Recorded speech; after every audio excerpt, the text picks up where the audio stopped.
Today we're talking to Richard Hummel from NetScout about DDoS attacks and general cyber threat landscape. Welcome. Thank you for having me. It's a pleasure to be on. Cool. Do you want to give a little bit of background about yourself? Absolutely. So Richard Hummel, I manage the ACERT research team over here. We focus on threat intelligence in the DDoS space. We look at some APT, we do some crime. I've been with the company for about 2 years. Previous to that, I was working for FireEye. Previously to that was Eyesight Partners, which we were acquired by FireEye. So I've been in kind of this threat intel space for a long time and moved around from crime to kind of the DDoS, a little bit more DDoS, APT, and crime.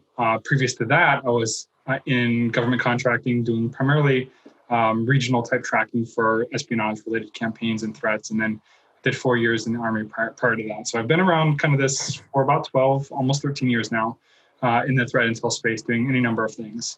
So I come here, from NetScout with more of kind of a DDoS background today. Oh, awesome. Yeah, so maybe that's a great place to start is like, can you give a little background? What is DDoS? What does it mean? A little bit of history right there. So, obviously the biggest thing to keep in mind is as NetScout as a company, we're focused on service assurance. The internet really connects the world together. And if you don't have access to the internet, obviously your livelihood is not there. You're not able to conduct business, especially now, right now, where you have like the majority of the workforce is working from home. You have schools everywhere. They're all using internet connected technologies in order to continue learning, continue business. So now more than ever, it's really critical to have kind of that service assurance where you're making sure that adversaries can't just saturate your network and your bandwidth with this massive amount of traffic and really take it down. And so when we think about DOS, you're denying services to something, right? Whether that's an application, access to a website, or it's connecting to your service providers, whatever it might be, that is a denial of service event. So when you think of DDoS, you're talking about distributed denial of service. Now you're talking about botnets or massive networks of reflectors, amplifiers that can take a command from an adversary somewhere, amplify that traffic at a specific individual or multiple individuals with the express intent of taking down that network. And so that's where we come in with the DDoS. And I guess what we're looking at here as well as like understanding kind of what it looks like in the landscape today, what we've seen so far since the pandemic was announced, and really kind of how IoT plays into that is really what I wanted to cover in this podcast today. Yeah, awesome. So great segue into what are we seeing with regard to the pandemic and things that have happened since then? Certainly. So just a little bit of background kind of on where we look at some of these different threats. We look at the higher picture. So we're looking at global events. We're looking at global trends, statistics. We break that down by region.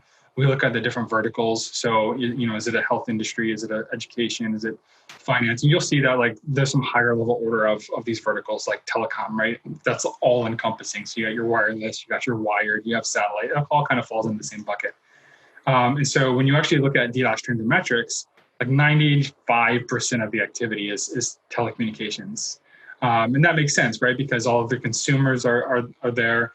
And really the biggest targeting DDoS attacks that we see is actually gaming related. So a lot of people don't really understand or know that, but the reality is that the gaming industry is huge. And not only that, but gambling as a result of esports is really, really big. And the vast majority of attacks out there are against consumer IP addresses or gamers that are in competitions, or there's some sort of underground esport going on, or there's some betting and they're trying to take down networks so that their adversary can beat them. And this is like the dynamic that we live in, right? So this is what we're seeing in a lot of these things. And that's no different now since the pandemic occurred. In fact, now more than ever, kids are at home, they're playing games, right? And it's really easy for somebody to go out there in an underground forum, pay $50, and they can launch an attack at anyone, really. And you can get IP addresses. Like if you're playing a game against somebody and you're also involved in like VoIP communications, there's ways to pull their IP address, which possibly go to their home address, right? Where they're actually gaming from, or whatever portal they're using to access that game. And so now you have the IP address, and all you got to do is say, I want to launch this booter and stressor attack at that IP address, and I'm going to pay $50, and now I have 100 gigabit per second attack going at them. That basically brings down the network, and now they can't communicate with their allies. Whatever it is they're playing is wrong, right?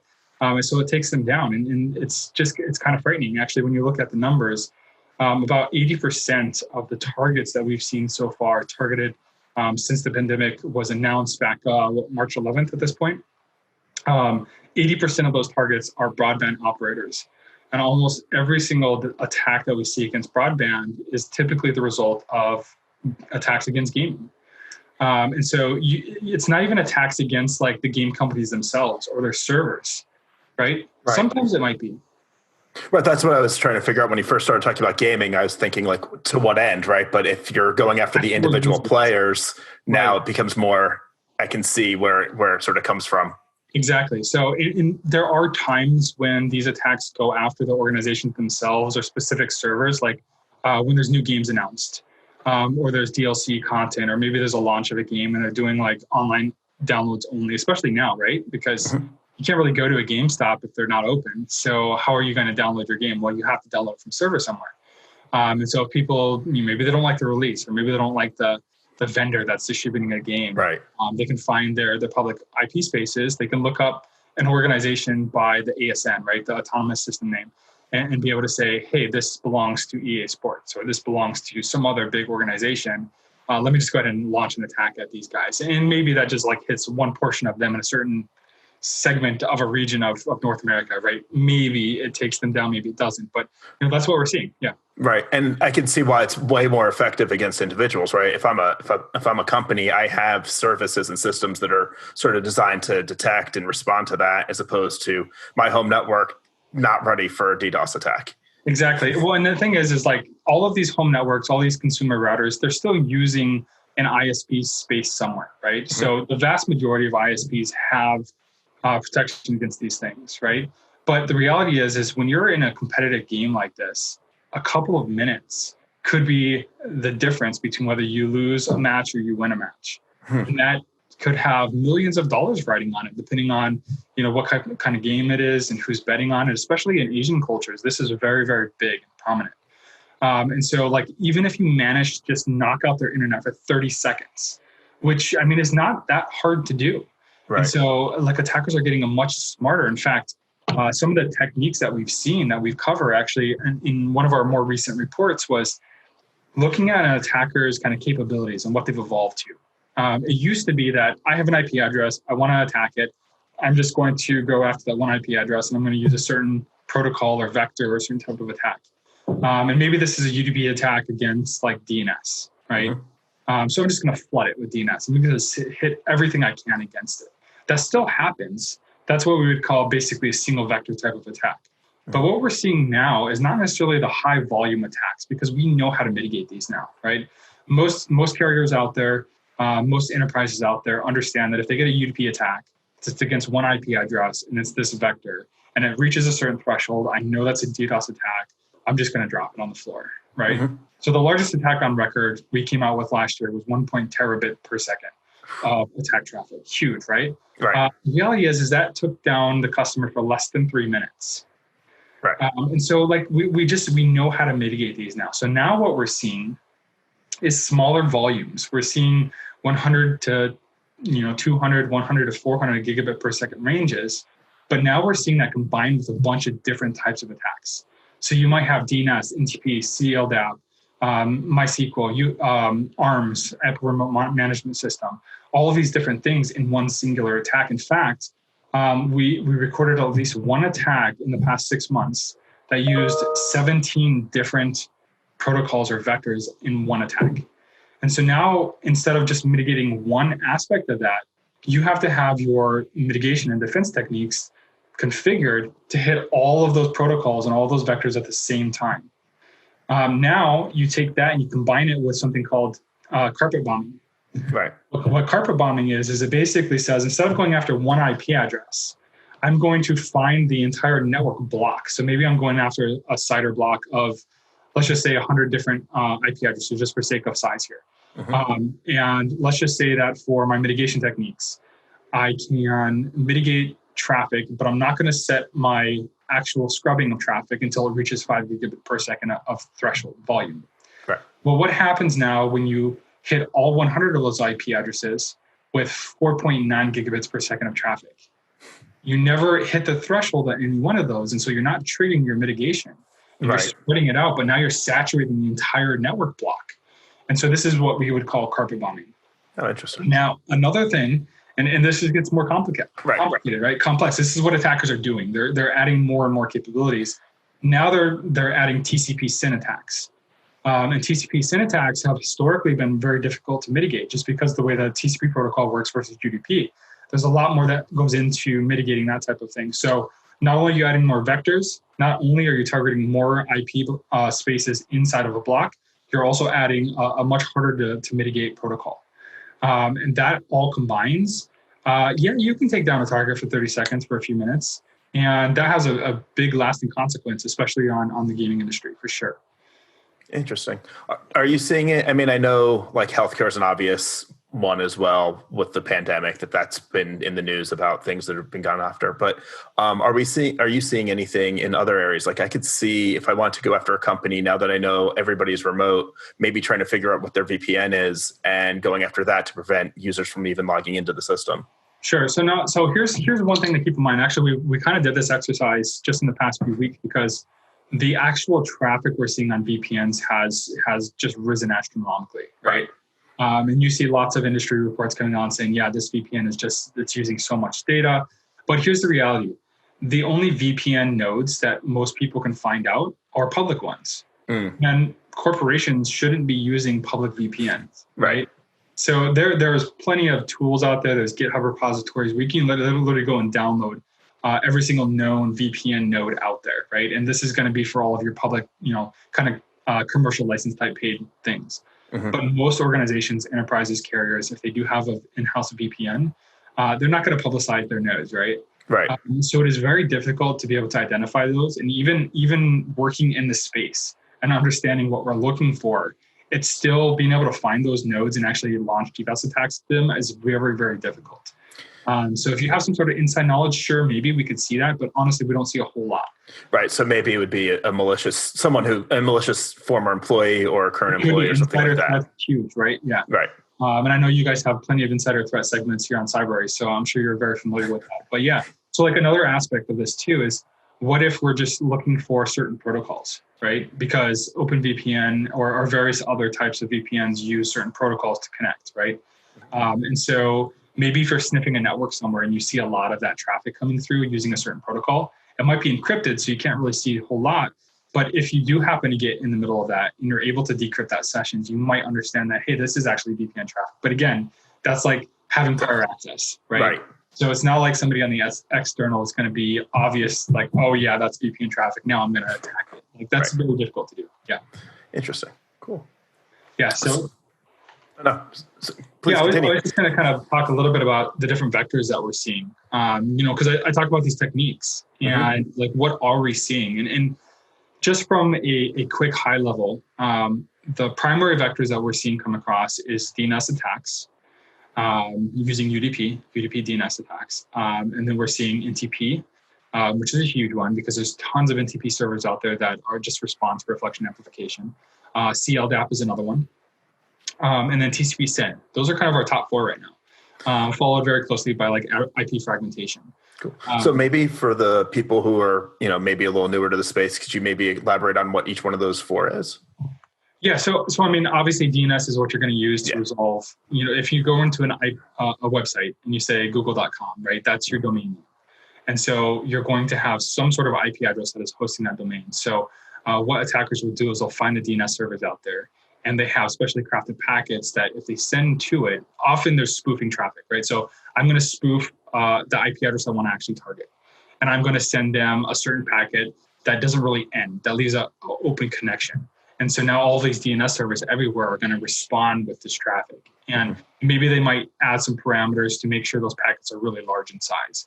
And so now I've got all these DNS servers everywhere responding to my server when I didn't actually send anything, right? Because it was spoofed. And so now I'm being saturated with all this traffic. And this is the reflection amplification aspect of these DDoS attacks.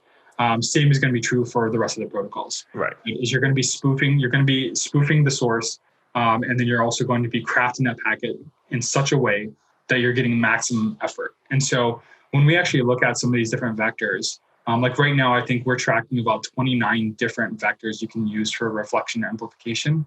Mm-hmm. Some of them have a 1-to-1 ratio, right? So one packet generates one packet, right? That's not a huge reflection capability or amplification factor. However, if I look at Memcached, which I don't know if you read the news maybe about 7 or 8 months ago, that was huge, right? Right. Came out of this as this unknown vector, and it had this massive amplification factor. And I think we saw as high as one packet generating up to 52,000 others, which is huge, right? When you consider like a lot of these other vectors, like we've never seen anything that big before.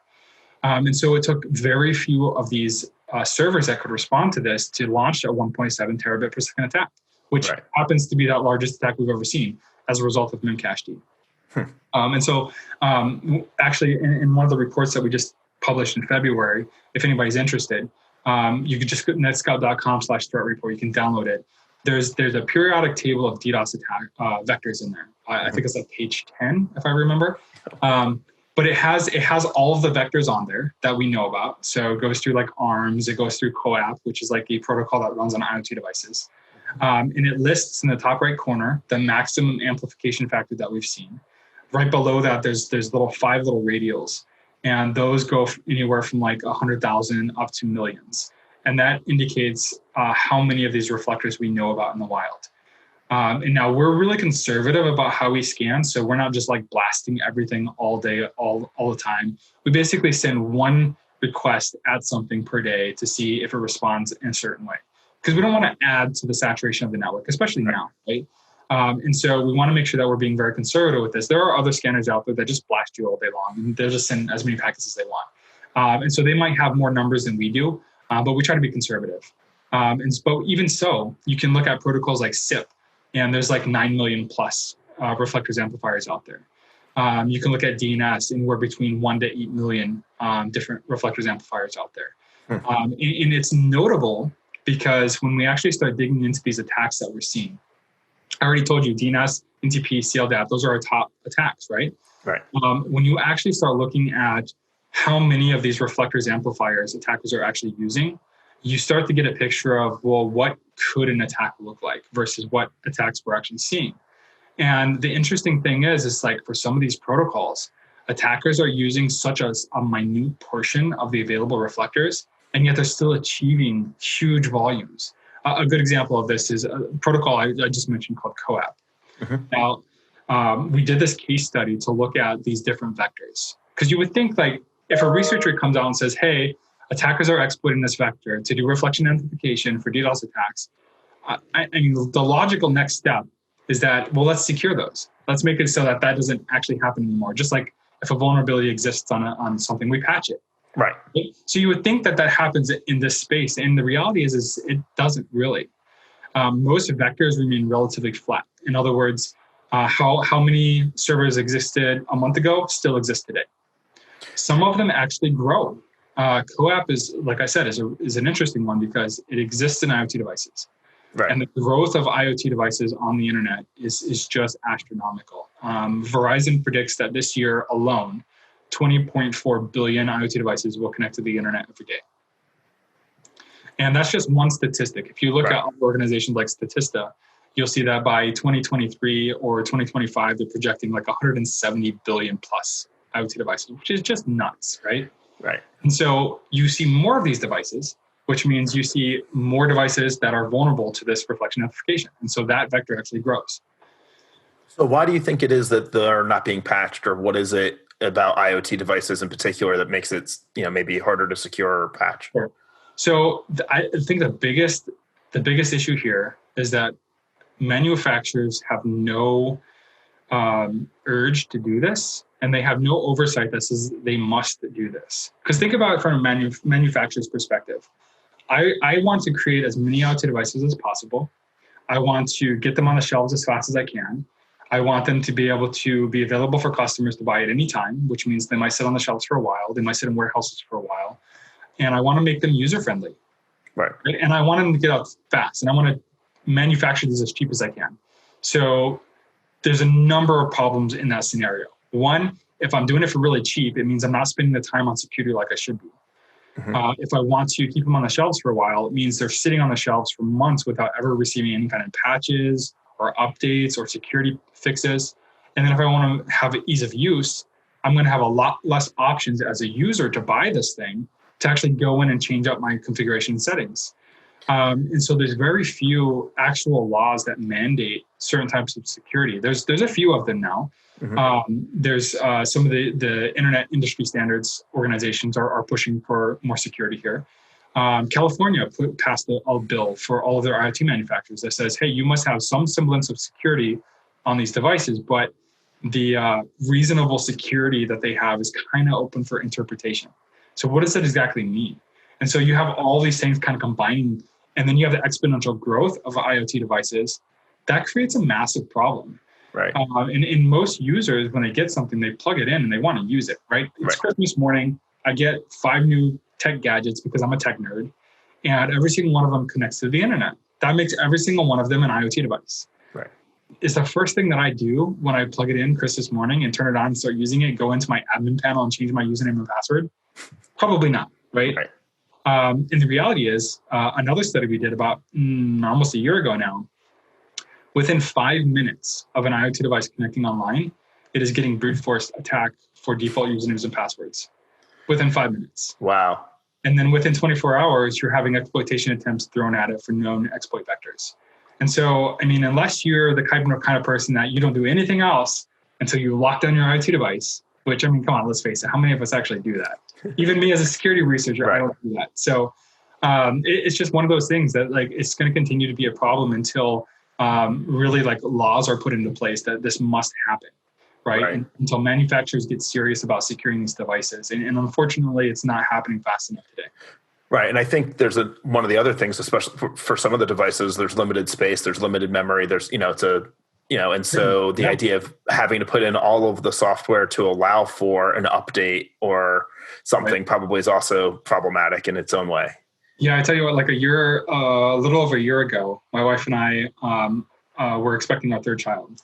And for the first 2, we didn't have any kind of video monitoring. We didn't have any like monitors for their baby rooms that connected to the internet. And we figured, well, let's just get a video monitor this time. And then we got to thinking, like, well, what if this connects to the internet? Right. What if we can't secure it? What if somebody can hack into this? Do we want them looking at our child? Like, what does this mean?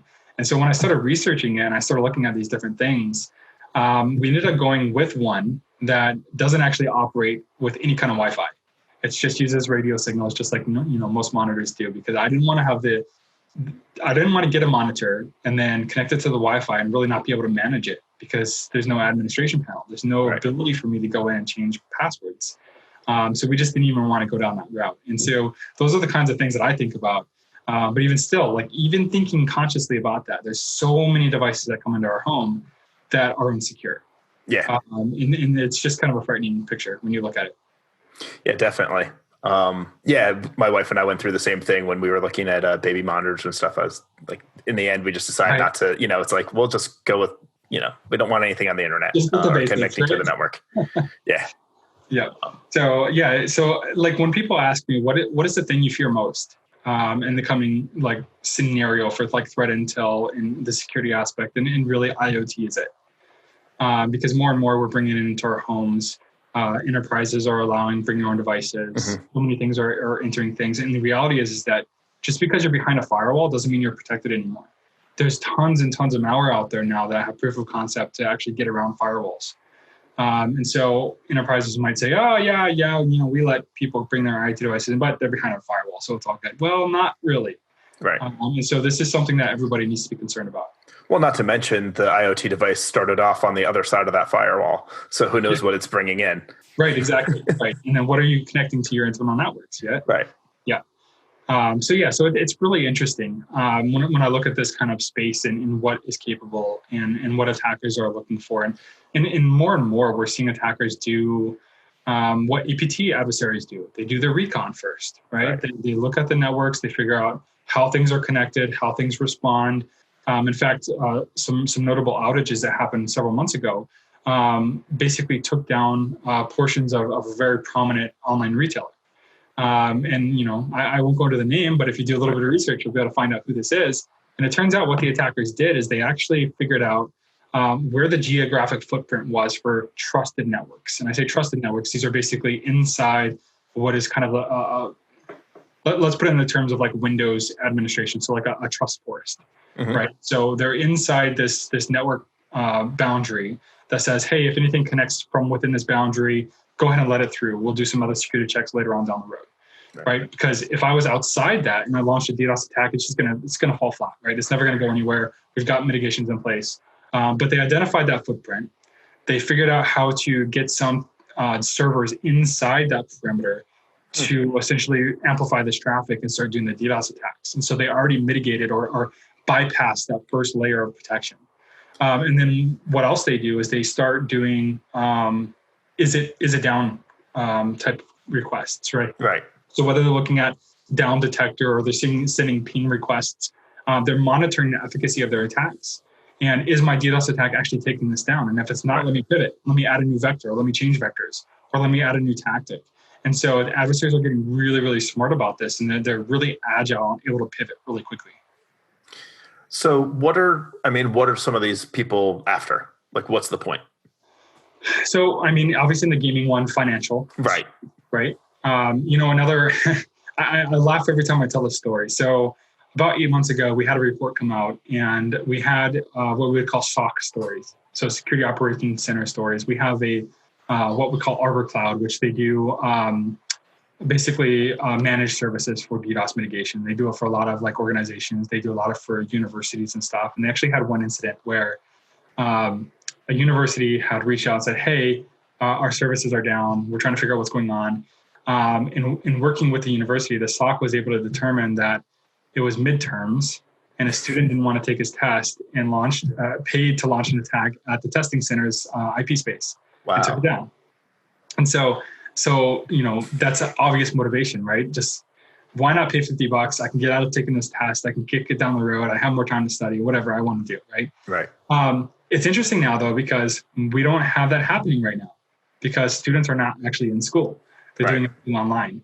And so like, it's really interesting to actually kind of see that dynamic where you see the education kind of go down in the number of attacks and you see like the broadband operators go up. So there's more gaming happening and you see that kind of disparity. And so like when we look at motivations, that's the predominant way. Like you hear about the extortions because the extortions make news, right? Everybody's interested to see, somebody exploiting money from you. That happens still from time to time. But it's not nearly as much. It's not like when Lizard Stressor or Lizard Squad first came out, started doing their extortion attempts. Because a lot of times those are kind of showboating. And every now and then we'll see something where, okay, I'm going to demonstrate or I'm going to extort you for something. And if you don't, I'm going to take you down. And sometimes it's still successful. In fact, one of the things that we actually recently saw, I think it would have been toward the end of last year, we saw attacks against financial institutions in Asia Minor and Europe. And what was notable about those is that there was some kind of showboating going on between adversaries in the underground. Like, oh, look what I can do, or look what I can ensure, or here's like, my best attack, right? Right. And so we heard rumors about maybe extortion against these financial institutions, but we could never prove that. And what we saw, though, is all these attacks going at these financial institutions. And what actually happened is that the network pipes that they took to get there was traversing satellite telecom because the financial institutions were actually using satellite IP space to host some of their services. And even though satellite wasn't the target, they ended up going down because there was so much traffic going against these financial institutions. And so, you might say, oh, they took out satellite. What was their motivation behind that? It was literally nothing. There was no motivation behind that, right? It just happened. Right. So sometimes it's really hard to get into the motivation of these guys, but more often than not, it's tied to financial reasons. Whereas previously, maybe like 5-6 years ago, a lot of it was hacktivism and demonstration. And that certainly still happens. Right. In fact, those protests, I think it was Telegram messaging services, right? There's some protests, and a lot of the protesters were using this platform to communicate back and forth, to get around like police barricades and stuff like that. And actually, there was a attack against that messaging platform from a foreign government that took it down.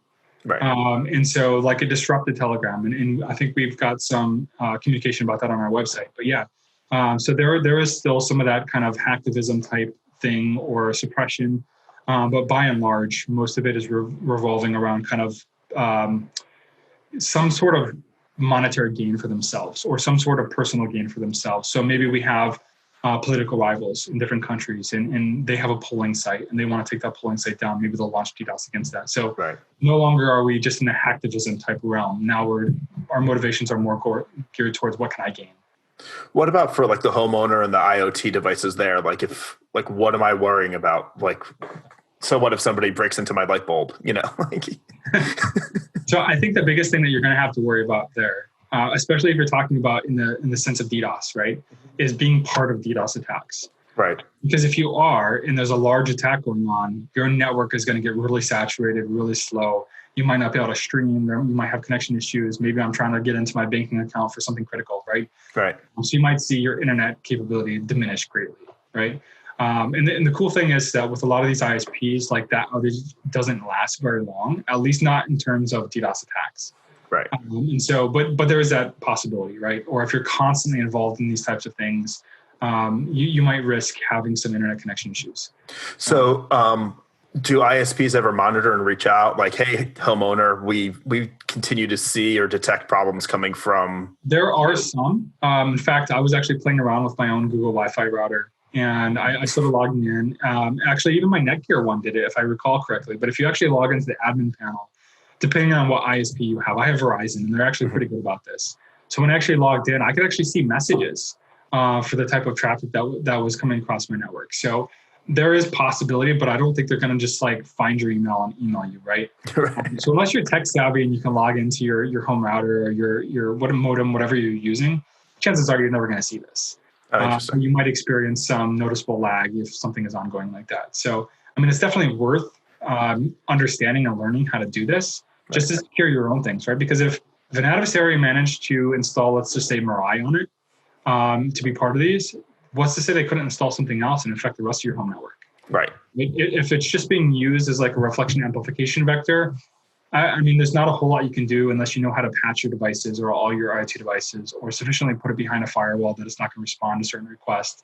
That gets a little bit more complicated. And that really the responsibility lies on the manufacturers to figure out how they secure devices better. Yeah, absolutely. Also, thinking back to the whole, if Verizon were to call me, I'd probably just think it was another phishing attack. Hey, can you log into your router?